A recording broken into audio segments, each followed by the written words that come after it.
Reinforced concrete circular column carry an axial service loads of 875 kilonewton dead load and 1,150 kilonewton live load. F prime C is equivalent to 27.6 megapascal and Fy is equivalent to 415 megapascal. And yung rho G daw natin ay equivalent to 0.04. It is to be reinforced with 10 vertical bars. So ganito yung kanyang itsura. Use NSCP 2010. First, i-identify muna natin kung ano yung column natin. We have a circular column. Is this considered as a spiral column or a tied column? So para ma-determine natin yon, titingnan natin kung ano itsura ng ating shear reinforcement. So ito yung mga yon, yung ties natin. Diba? Para masabi natin na spiral siya, yun ay nakaikot dapat. Ganito dapat yung ating spiral, ties. So dahil ganito lang yung ating shear reinforcement, so dahil kahit siya ay circular column, this is considered as tied column. Okay? So kung tied column yan, therefore, yung ating, dahil NSCP 2010, yung ating alpha doon ay equivalent to 0.8 and yung phi natin later on will be equivalent to 0.65. Okay? Huwag kayong malilito guys ha. Dito ko lang kinuha yon. Ito. This is yung alpha natin, 0.8 for tied columns, 0.85 for spiral columns, and for our phi naman, 0.65 for NSCP 2010, 0.7 naman for NSCP 2001, that is for tied columns, and for our spiral columns, lahat ng version ng NSCP, isa lang yung phi natin, that is equivalent to 0.75.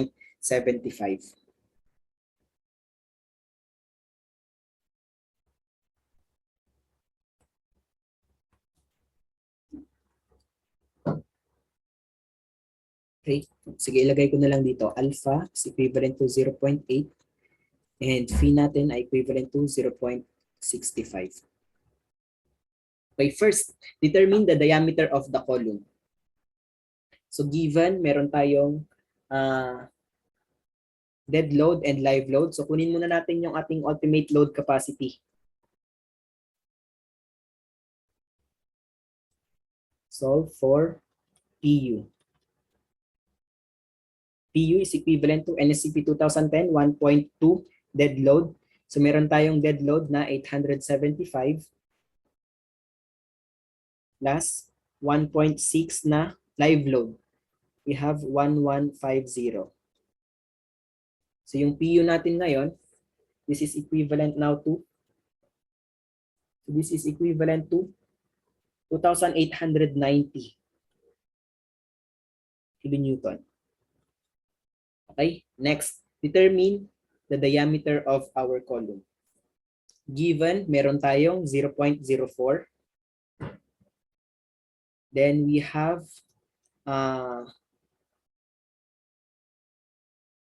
yung ating diameter ng column ang pinapahanap. So ibig sabihin, gagamitin natin ngayon yung ating formula kanina for design. So kailangan muna nating malaman kung ano yung AG natin, yung gross area ng ating circular column para malaman natin yung ating diameter ng ating column. Okay, so let's solve first yung ating gross area.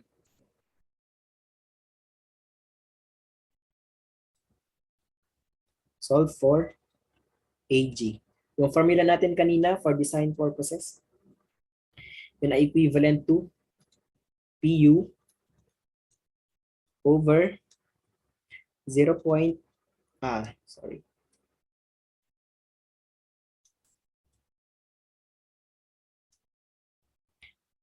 Phi alpha 0.85 F prime C 1 minus rho G plus Fy rho G. Okay, substitute natin yung PU natin dito and meron naman tayong rho G gagamitin daw na 0.04. Fy natin na equivalent to 415. Okay, let's substitute our givens. Ako na lang ilagay, no? AG is equivalent to PU natin, we have to 890. So, kailangan i-convert natin yan into newtons times 10 raised to 3. Okay. Alpha, phi natin. Phi for tied columns for NSCP 2010, that is equivalent to 0.65. Next, yung alpha natin for tied columns, that is 0.8.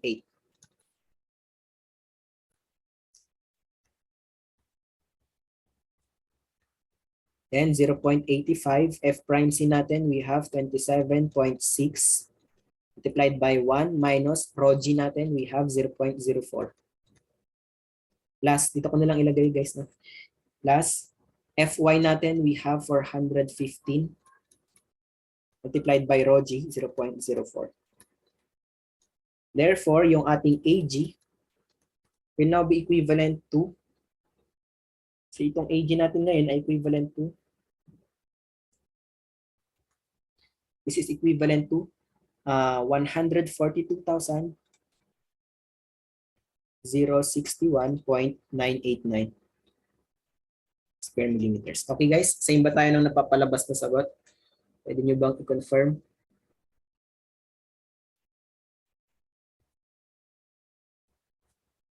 Okay, thank you. Next, so meron na tayong area gross. Ang tinatanong dito is area ng diameter ng ating column. So kung kukunin natin yung area gross, di ba, that is pi over 4, in terms of diameter guys, no? Pi over 4 d squared. Yung d dyan is the diameter of our column. And yun na mismo yung tinatanong. At meron naman na rin tayong given dito na area ng ating gross. So ibig sabihin, pwede na nating ma-solve yung ating diameter ng ating column. Okay? So for our diameter of our column,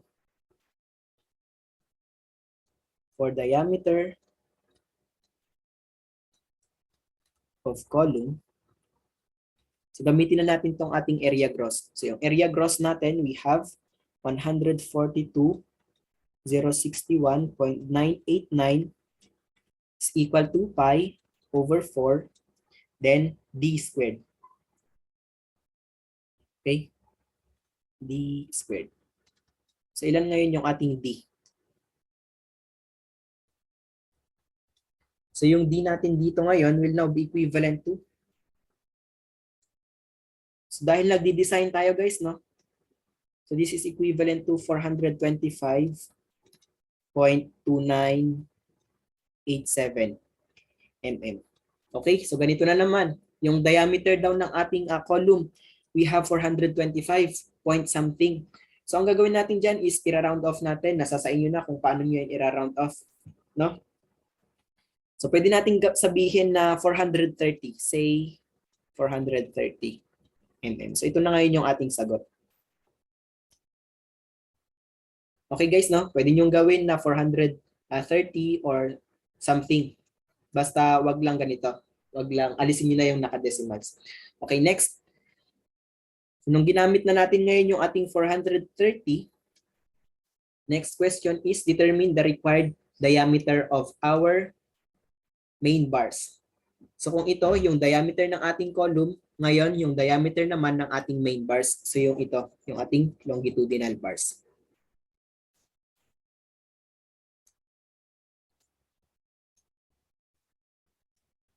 Solve for diameter of main bars.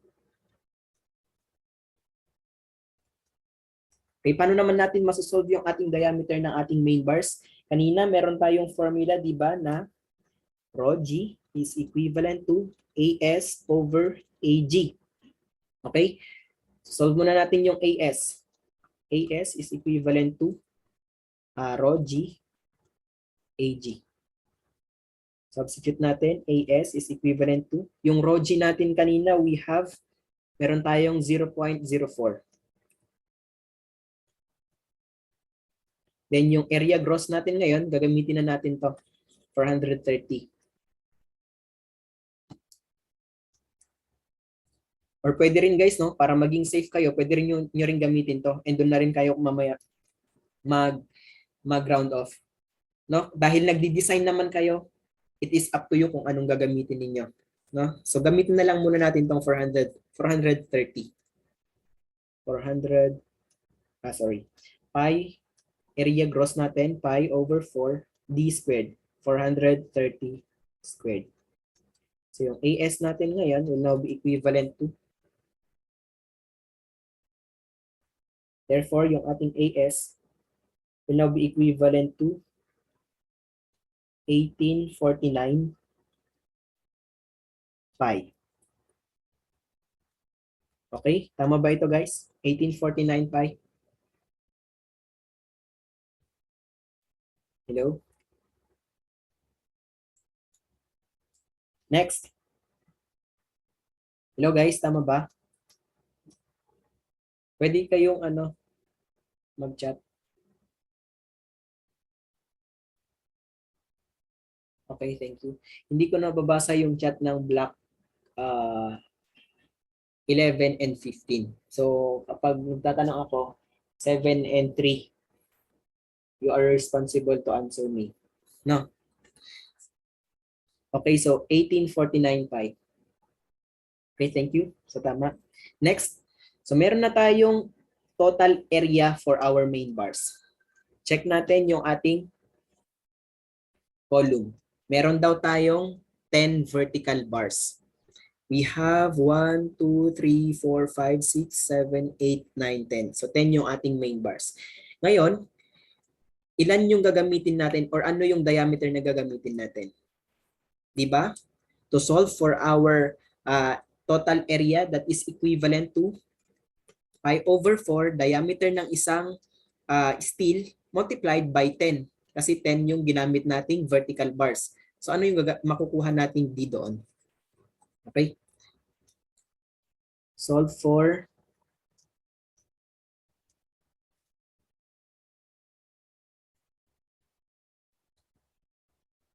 diameter of ties. Sorry, diameter of main bars. So ito na pala. Solve for our diameter main bars. AS is equal to 10 multiplied by pi over 4 d squared. Okay? So substitute na natin dito yung 1849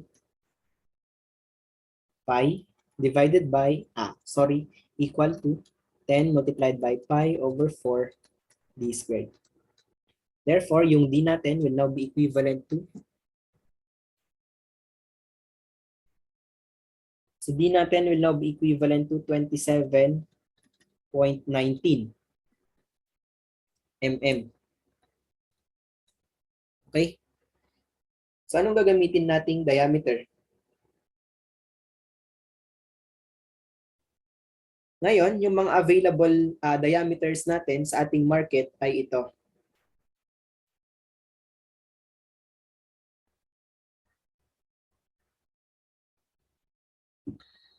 So dito kayo pwedeng pumili.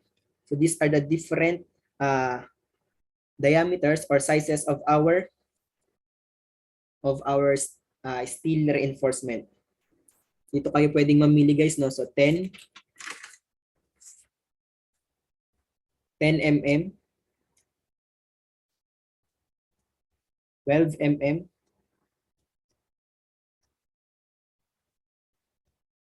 16 mm, 18 mm, 20 millimeters, 22 millimeters, 25 millimeters, 28 millimeters, and 32 millimeters. Okay? Pero itong mga diameter natin na ito guys, ito, I think available siya dito sa ating Pangasinan. Pero itong higher than 28 sizes, I think special order na yan. I-order na yan sa Manila kasi malalaki na. Pero may mga time din naman kung makahanap kayo dito sa Pangasinan or dito sa province, may mga ilan na nagbebenta din naman ng 32 mm. Okay, so dito tayo mamimili. Dahil yung ating diameter na binigay ay 27.19, so saan dyan malapit? Di ba ito, 28. So therefore, ang gagamitin nating diameter for our main bars will now be equivalent to use D, which is equivalent to 28 mm. This is now our answer. Next, determine the spacing of the 10 millimeters shear reinforcements. So paano naman natin makukuha ulit yung ating spacing? So tatlo yung ating ano kanina guys, no? Pagpipilian, spacing of ties.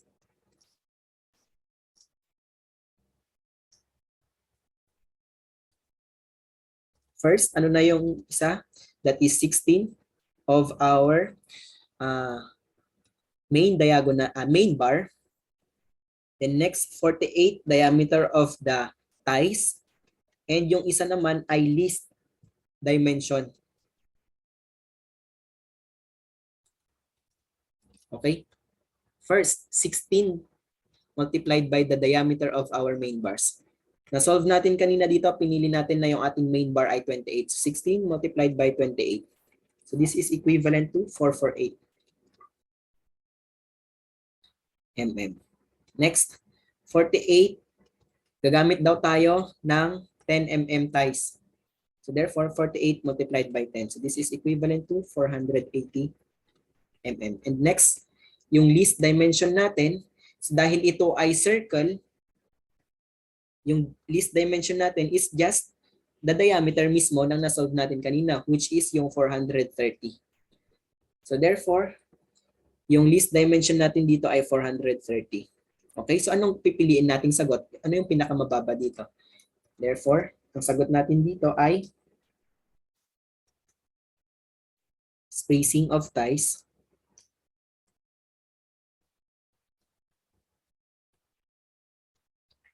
is equal to 430 mm concenters. This is now our answer.